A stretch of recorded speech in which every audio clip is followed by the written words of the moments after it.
थोड़ा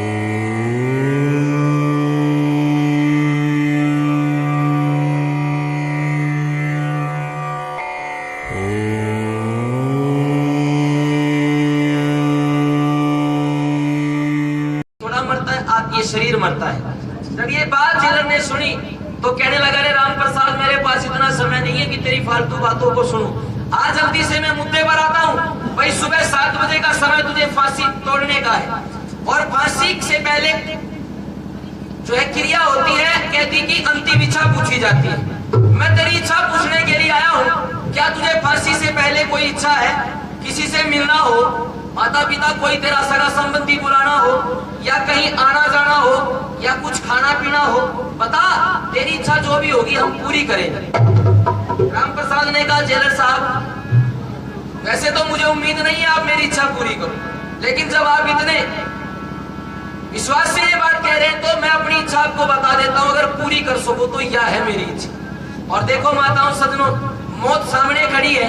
इस देश का नौजवान चाहता तो खाना पीना ऐश आराम मांग सकता था, लेकिन नहीं, आते हैं बहादुर जमीन पर कुछ कर दिखाने के लिए।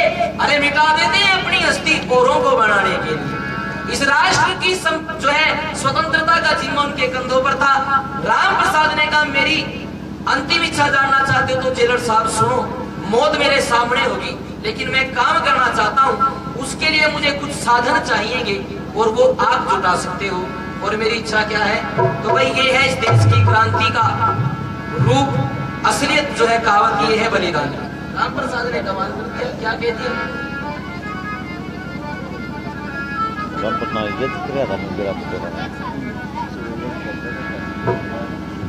के 7 बजे के वक्त सवेरे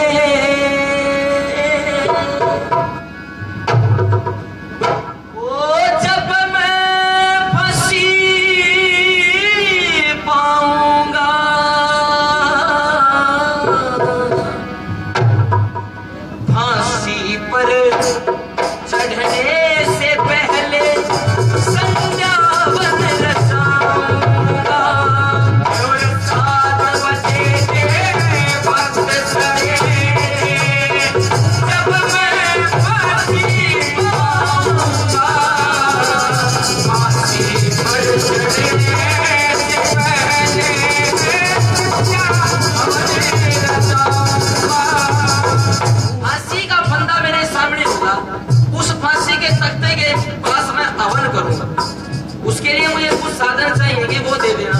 क्या करते होगे मेरी इच्छा पूरी? आर्य समाज सिंहपुरा कला से हमारे आर्य जी 100 रुपए दे रहे हैं, सम्मान कर रहे हैं आर्य जी का। और मुझे ये जरूरत क्यों पड़ी? पहली बात सुनिए, आप शस्त्र बंध होंगे सैकड़ों, मेरी जान अकेली जिसको आपने मृत्यु समझा वो तो मेरी सहेली है। तेरे कट्टी भूखा मजा मन सर्व तबाही चल रही है। यार आलिम फांसी का ये भी सलाह सद लेनी है, ये भी सलाह लेनी है। मरने का कुछ फिक्र नहीं, ओ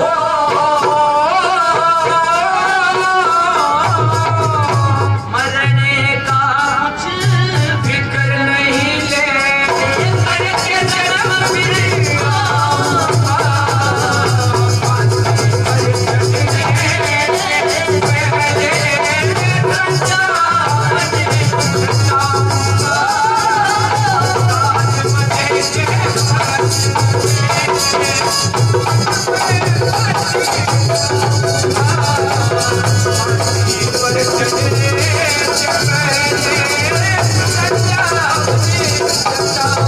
जेलर ने कहा, कमाल करे राम प्रसाद, मौत श्याम में खड़ी और तू हवन करेगा, क्या फायदा इस हवन करेगा?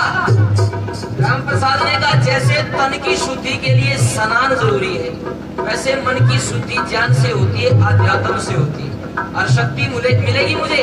और जो आहुति मैं यज्ञ में डालूंगा, हवन कुंड में डालूंगा, वो कोरी आहुति तक बात सीमित नहीं रहेगी, बल्कि तुम्हारे कफन में कील बनेगी। और क्या प्रभाव उनका रहेगा? बड़ा विशाल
मैं थोड़ी सी सिफारिश करना चाहता हूँ, थोड़ी मेरी विनती है। क्या भाई, मैं चाहता हूँ तेरे जैसा नौजवान देश के लिए काम करे, तू मरे मत। फिर तू चाहे तो मैं अपनी सरकार से तेरे लिए सिफारिश करके तेरी सजा को टलवा सकता हूँ, कम करवा दूंगा। राम प्रसाद ने कहा कितनी कम करवा सकते हो? कहने लगा भाई फांसी तय तना उम्र कैद में ले सकूं, इतना कर सकूं बस। राम प्रसाद ने बोला आप मेरी सजा कम करवा के मुझे उम्र कैद में तो ले आओगे, पर न्यू बताओ कि इस बात की गारंटी दोगे कि मैं फिर कभी नहीं मरूंगा? जेलर ने बोला कमाल कर रहा है, मरना तो है ही, एक दिन मरना तो पड़ेगा। बोला जब मरना ही निश्चित है फिर जेलर साहब ये हटेगा सौदा क्यों करूं, कम से कम देश के लिए तो मरूं। अरे इस तन के लिए क्यों जीऊं, मैं जीऊं तो मरूं तो देश के लिए।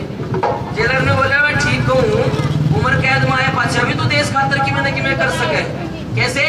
20 वर्ष के बाद आएगा फिर देश के लिए काम कर सकता है। राम प्रसाद ने बोला नहीं जेलर साहब, 20 साल आपकी जेलों में पत्थर तोड़ने के बाद मेरे शरीर में वो सामर्थ्य नहीं बचेगा कि मैं देश की आजादी के लिए कुछ काम कर सकूं। जेलर ने बोला एकदम मारा जाएगा उसका क्या फायदा? बोले हम नहीं मर के भी मजा करते, मारा जाऊंगा फिर किसी माँ के गर्भ से जन्म लेकर आऊंगा, फिर राम प्रसाद बनूंगा, फिर थारी छाती में मूंग दड़ूंगा, अगले जन्म का दावा कर रहा, फिर एक राम प्रसाद बनूंगा। जेलर ने बोला कमाल कर रहा, अगले जन्म में तू राम प्रसाद बना, इस बात की क्या गारंटी? परमात्मा ने तो अगर लड़का ना